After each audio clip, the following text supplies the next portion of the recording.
Oh so my bizarre. So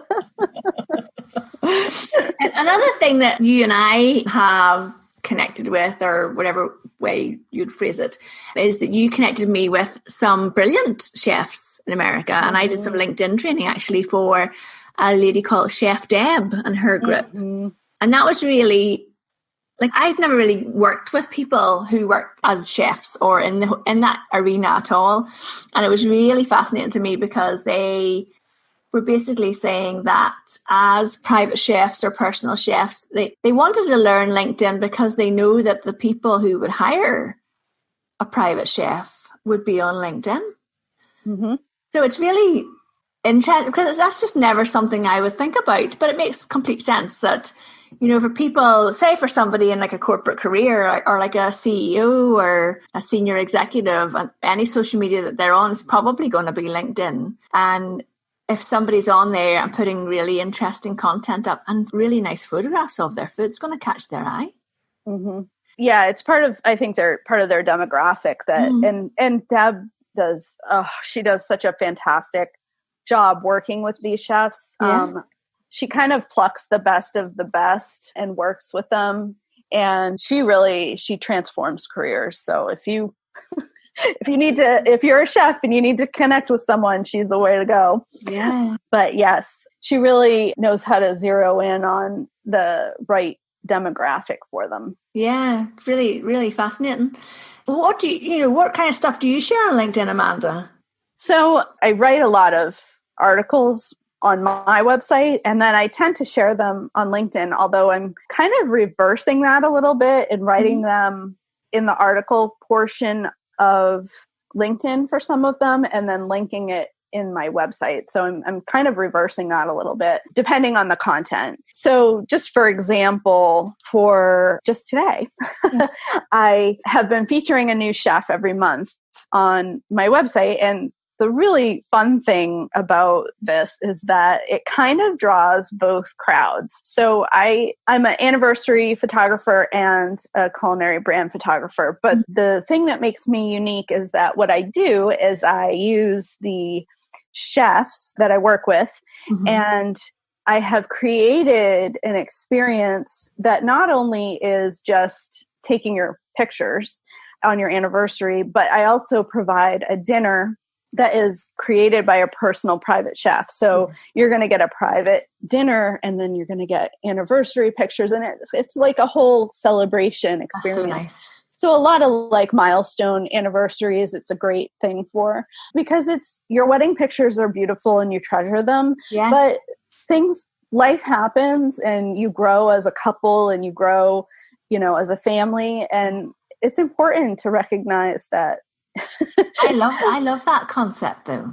Yeah. So it makes it extra special. And I get to use both worlds. So this new feature I'm offering is I feature a chef and they do a recipe for us. And I create the recipe in my kitchen and then I shoot it. And so they get a picture of their recipe. That's brilliant. And they share it and it's up for a month. And it's kind of like the incentive, like to sign up for the newsletter. Excuse me. And then if someone booked the anniversary experience, like, do they say to you, this is the kind of food we want, and you find the chef for them, or what way does that work? So I travel all over the U.S. Well, not right now. Yeah.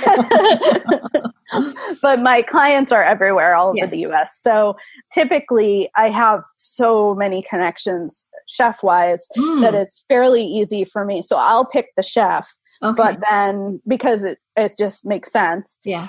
And then they pretty much give me guidelines in terms of what they like, what they hate.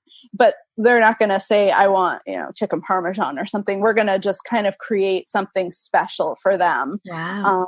Usually it's like, what's your favorite cuisine? And then we spin it off of that. That's so nice. And what a special memory to have as well from your Yes. I love that. It's not like you just go to the same old favorite restaurant, although we love our restaurants too. Yes. That's such a brilliant idea. I love it. But to get back to your LinkedIn question, so I've been posting the articles on there, and I actually, I've been getting a lot of really good feedback on just posting those and interacting with people, you know, of course, interacting with other chefs on LinkedIn. And I get a lot of, every time I post an article, I always get at least 2 or 3 connection requests. And they're usually from chefs or someone in the culinary industry. Oh, I love that. I love how you have such a niche and you're making LinkedIn work and people are reaching out to you because based on the content. I mean, it just, you know, people listening are going, oh, I only listened to this podcast because I wanted to hear about this chef photographer or culinary photographer. You know, LinkedIn, it really, really works for every business owner. You just got to understand how to use the flipping thing. Yes. Yeah. Yes. I definitely need to take some of your classes. Oh, absolutely. I'm here. To maximize, because I definitely am not maximizing right now. Amanda, if somebody wanted to find out more about you, where can they find you online? Easiest way is amandarichardsonphoto.com. You can also find me on Facebook with the same Amanda Richardson photo or LinkedIn. And my LinkedIn is Amanda Lauren Richardson. Lovely. Yes. Thank you so much, Amanda, for coming on today. It's been lovely hearing your story.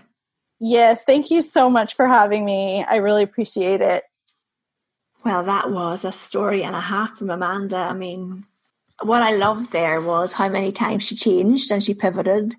And every time she changed and she did something new, she really threw herself into it. But also, even catching at the end there about her journey on LinkedIn, I just checked her profile. She's got about 700 or so in her network. And she's saying when she writes articles, people reach out to her. She's got engagement on her articles and people reach out to her who are her ideal clients. So it just goes to show that regardless of your business, you have a market on LinkedIn. I mean, I've worked with a client, a lovely client called Zita, who writes wedding rituals, and she gets a lot of engagement on LinkedIn. So don't write it off. Think about how you can use LinkedIn for your business. And I'd love to share with you, I've got a new 10-page guide on your activity that you can use on LinkedIn. If you go to socialbni.com/download, you can grab a copy of it.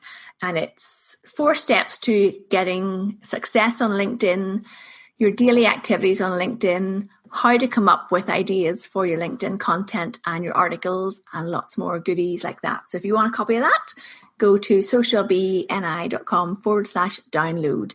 And I put links to that in the show notes, as well as all the things that Amanda mentioned. She talked about Caitlin James Photography and Six Figures Lab as well. So I put links to those in the show notes for you as well. And I look forward to seeing you on our LinkedIn Live this Friday. Come along with your questions. We'd love to help you answer them. Thanks, guys.